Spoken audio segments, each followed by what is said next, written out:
l'actualité, c'est toujours l'inquiétude au Japon autour de la centrale de Fukushima, d'où s'échappent encore des fumées contaminées, alors qu'un premier panache de particules radioactives doit aujourd'hui et les prochains jours survoler la France. Nous nous sommes rendus au siège de la CRIRAD à Valence, le seul organisme indépendant de recherche et d'information sur la radioactivité. C'est le gros plan de la semaine, il est signé Benoît d'Autriche. Allô, la CRIRAD, bonjour. À Valence, depuis 2 semaines, le téléphone n'arrête pas de sonner. La CRIRAD, association indépendante qui surveille la radioactivité de l'air, explique, analyse et rassure. Oui. Votre petit garçon de 5 mois, vous pouvez vraiment le sortir aujourd'hui sans risque. Les risques sont très très faibles. Les risques, ce sont ceux dus aux nuages radioactifs qui passent au-dessus de la France, évidemment. Tous les jours, grâce à 5 balises comme celle-ci dans toute la vallée du Rhône, la CRIRAD mesure la radioactivité de l'air et diffuse ses observations. Ce que l'on s'attend à mesurer, ce sont des niveaux extrêmement faibles.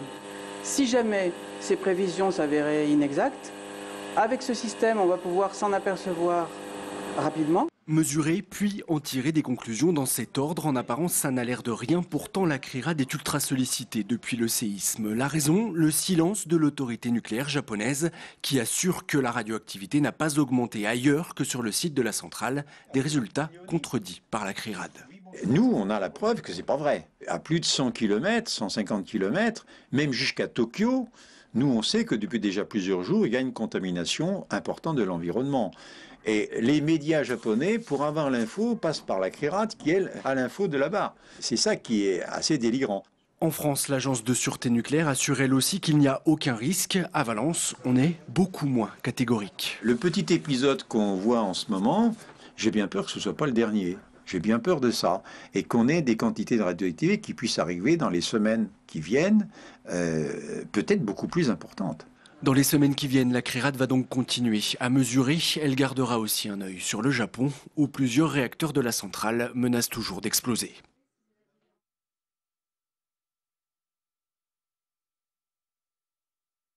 En 2010, un adolescent de 16 ans a acheté sur Internet 1 millier de billets pour des matchs de l'OL en utilisant simplement les coordonnées bancaires d'une cinquantaine de clients de l'épicerie de son oncle. Préjudice estimé pour l'OL 50 000 €. La campagne d'entre-deux tours des cantonales dans le Rhône avec un duel à droite inédit.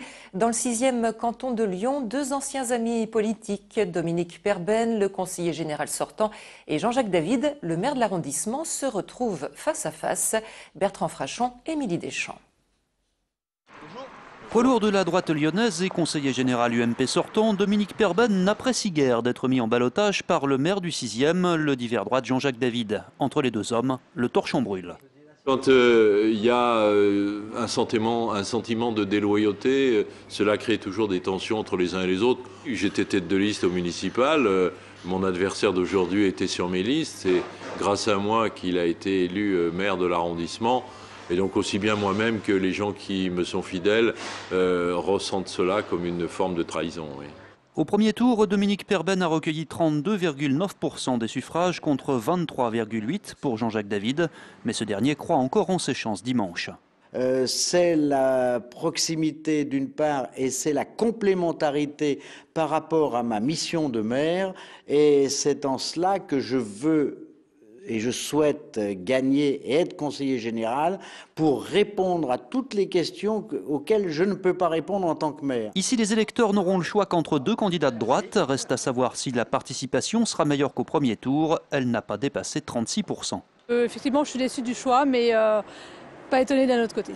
Je me sens pas intéressé, pas concerné. Le mystère demeure quant au report des voix. Au premier tour, le FN avait obtenu 12,2%, la candidate socialiste 18,2%. En rugby, le CSBJ évoluera bien en Pro D2 l'année prochaine. Une relégation attendue sur un plan sportif après une saison catastrophique parmi l'élite du top 14. Et une pas si mauvaise nouvelle que ça.